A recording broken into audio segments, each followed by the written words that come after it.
you've argued that Trump is not the most powerful person in America, and you've inferred that actually the real power base is Israel. Explain that.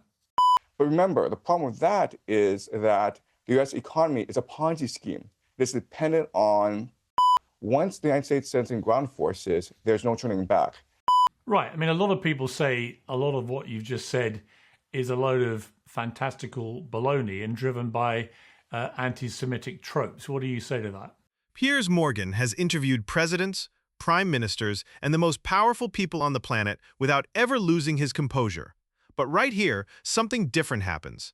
A professor sits down and starts saying things that Piers clearly was not ready for. And what makes this so compelling is not just what the professor says, it is the look on Piers Morgan's face while he says it. Watch closely. Are you confident that you'll be proven right with the third prediction, that Iran ultimately will prevail in this war? Right. So right now, the United States and Iran are fighting a war of attrition. The United States is trying to degrade Iran's military capacity, and Iran is trying to strangle the world economy. And it turns out that Iran is putting a lot of pressure on the GCC. And I think at the end of the day, the United States will be compelled to send ground forces. Once the United States sends in ground forces, there's no turning back. It's all in. The sunk cost fallacy kicks in. It'll be another Vietnam for the United States because Iran is a mountain fortress. And the United States right now doesn't have the manpower, the manufacturing capacity, and the political will to fight a long war of attrition on the ground in Iran. Remember, this professor already predicted two things that almost every mainstream analyst got completely wrong. Trump winning the presidency, the war with Iran, both came true. So when he sits down and calmly says this could become another Vietnam, that is not just an opinion being thrown around, that is a track record speaking, and Piers knows it, which is exactly why he does not push back. Right. So I think because of what you've said at the end there, it's highly unlikely that Trump would commit ground forces because he's always pledged not to. And I think he would see the inherent danger of that. So if he doesn't commit ground forces, how do you see this war playing out? Well, right now, if Trump doesn't commit ground troops, he does have a variety of options. The first option is just to simply declare victory and call it a day. Unfortunately, the problem with that is that US bases are still exposed, the GCC economies are still under pressure, the Strait of Hormuz is still closed, and there are no signs that Iran is interested in peace negotiations. Iran feels as though it has the upper hand because it has the political will and the resources to draw this war out. Now, let's assume that Trump does withdraw from the Middle East. Then what happens is that the GCC nations of Saudi Arabia, Bahrain, Qatar, Kuwait, UAE now are forced to pay a ransom to Iran because they supply the world with their oil through the Strait of Hormuz. 20% of the world's oil flows through the Strait of Hormuz. But in return, they get food. So the GCC nations import anywhere from 80 to 90% of their food from overseas. And so basically the center of gravity shifts from the petrodollar to whatever financial system that Iran wants to focus on. And it could be BRICS, it could be gold, it could be anything. But remember, the problem with that is that the US economy is a Ponzi scheme. It's dependent on the GCC investing in AI, in tech stocks, in startups like Uber in order to finance the US economy.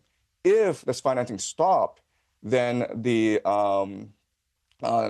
US economy could face collapse.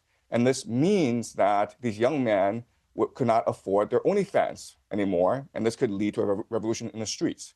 So the consequences for America would be dire if America were to retreat from the Middle East. This is where the room shifts. The professor just described the entire structure of the American economy in a way that most financial commentators would never dare to say out loud on camera. And he says it without blinking. No hesitation, no nervousness, just cold, calm logic. Watch Piers. He is nodding because he cannot find a single thing to argue with.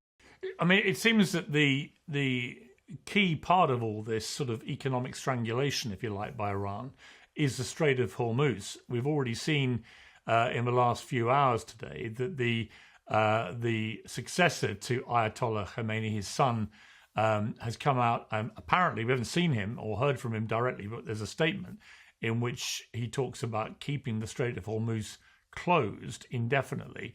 If that was to happen, what would be the consequences for the global economy, and how soon would we see those consequences? Well, I mean, the consequences would be dire because cheap energy, cheap petroleum products are the very basis of the global modern economy.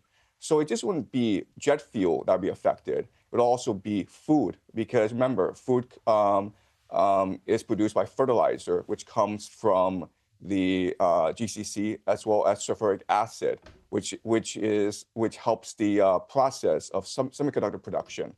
So artificial intelligence, food production, global travel are all dependent on products from the GCC. It's only been 2 weeks that the Strait of Hormuz has been closed for almost 2 weeks now, and already we're seeing high oil prices surpassing $100 a barrel. Iran says that they want to move it to $20 a barrel, which signals that they want the Strait of Hormuz closed for months. Now remember, even if Iran were to open up the Strait of Hormuz, it would take weeks before oil production continues. So I think for the global economy, I think we've reached the point of no return.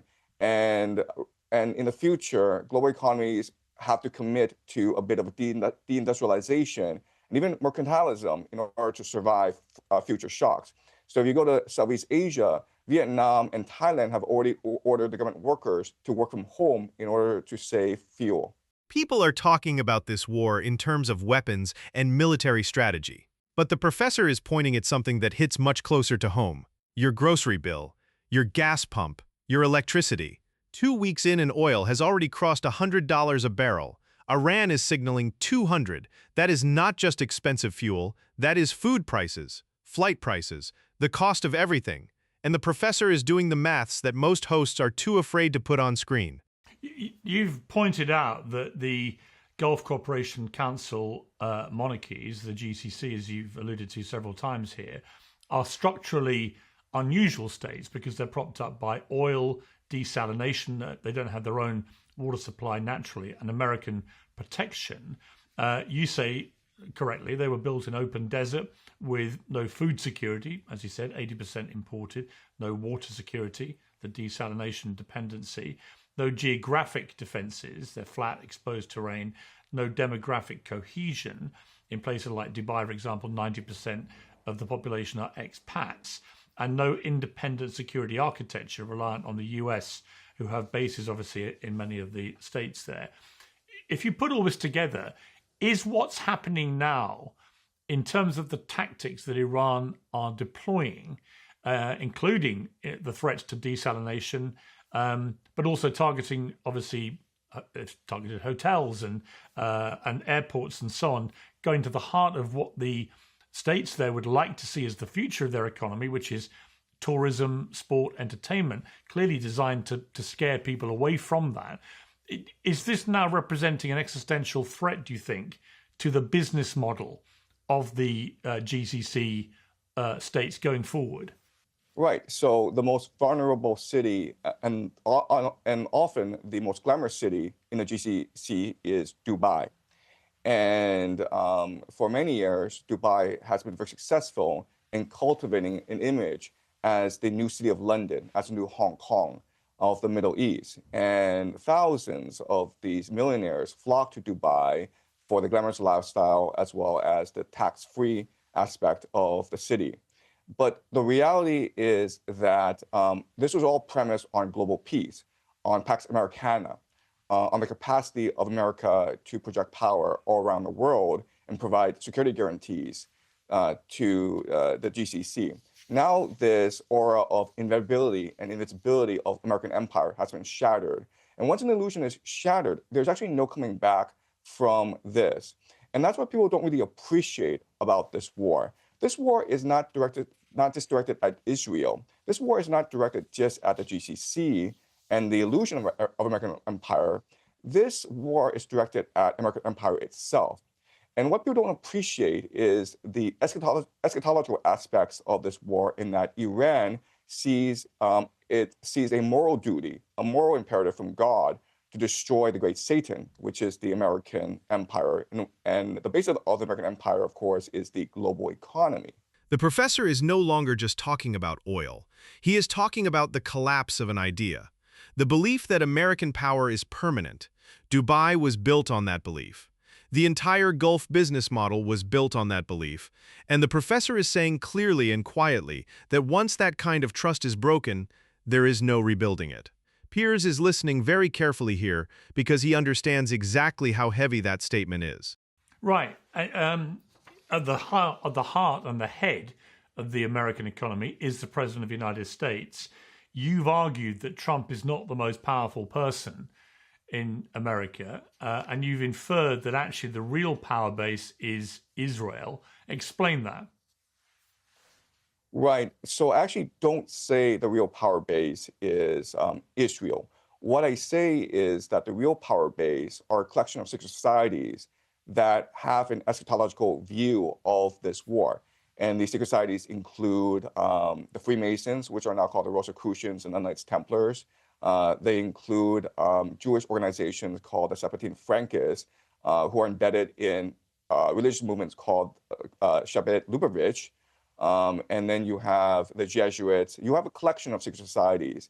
And they believe that a war in the Middle East would start a process that would culminate in the end times and the return of Jesus, the arrival of the Jewish Messiah, the building of a one world government. They have different eschatologies, but a lot of their time frames do align. So where they converge is that there has to be a war in the Middle East to kick things off. This war in the Middle East will lead to the defeat of the American Empire, and this will lead to the culmination of the Greater Israel Project, where Israel is able to control the Middle East from the Nile to the Euphrates. Once the Greater Israel Project is in place, it will transform into the Pax Judaica, which is an AI surveillance state. This will eventually lead to the war of Gog and Magog, the destruction of the Al-Aqsa Mosque and the building of the Third Temple, the return of the Jewish diaspora to Jerusalem, and the arrival of the Jewish Messiah or the Antichrist.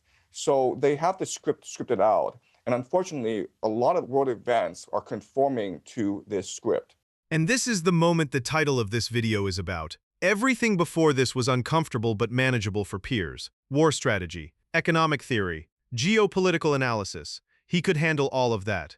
But then the professor pivots completely, and Piers Morgan, the man who never runs out of words, suddenly starts choosing them very carefully, because the same man who has been right twice before is now saying something that Piers cannot simply laugh off, and he cannot fully agree with it either, so he just sits there, caught right in the middle. Pay close attention to how Piers frames his response. He does not say the professor is wrong. He does not bring facts to counter the argument. He says other people would call this baloney. He uses the crowd as a shield because he himself has no solid ground to stand on. That is a very specific kind of discomfort. It is the discomfort of a man who is not sure and does not want to find out live on television.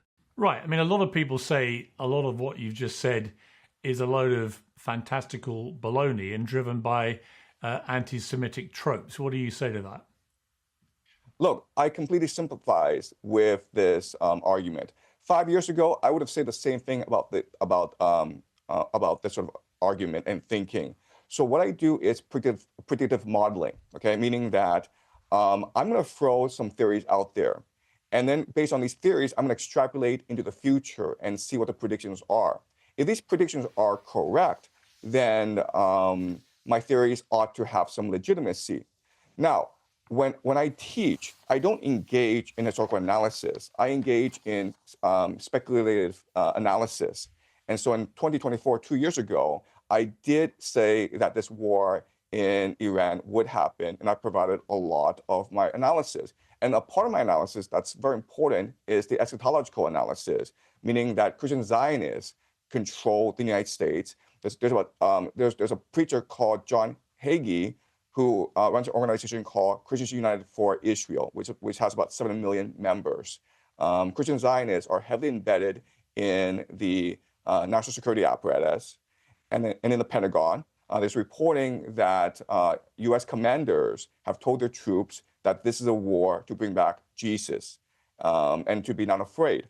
So that's my argument. Like, I don't want to believe this, but because this war in Iran is happening, I'm forced to conclude that some of my speculative analysis has validity. Otherwise, well, I think to be honest, I think the word speculation doesn't quite do it justice. I mean, look, there's no doubt your predictions so far have been proven to be uncannily accurate in relation to Trump winning and then going to war with Iran.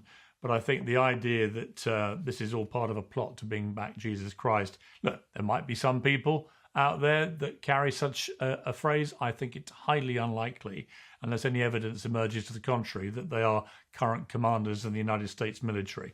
Here is what this interview actually shows you when you look past the surface.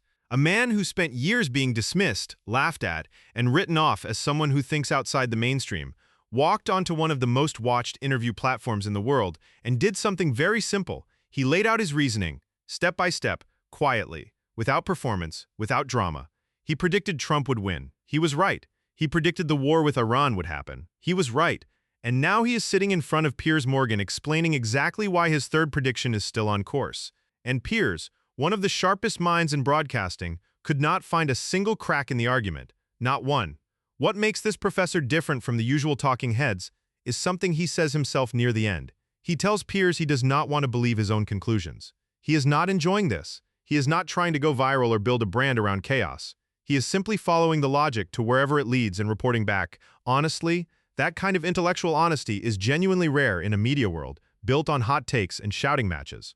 And whether you agree with every single word he says or not, one thing is impossible to deny after watching this interview. He came prepared. He stayed calm. He backed everything up. And Piers Morgan walked away from that conversation, looking noticeably less certain than when he started. That alone tells you everything you need to know.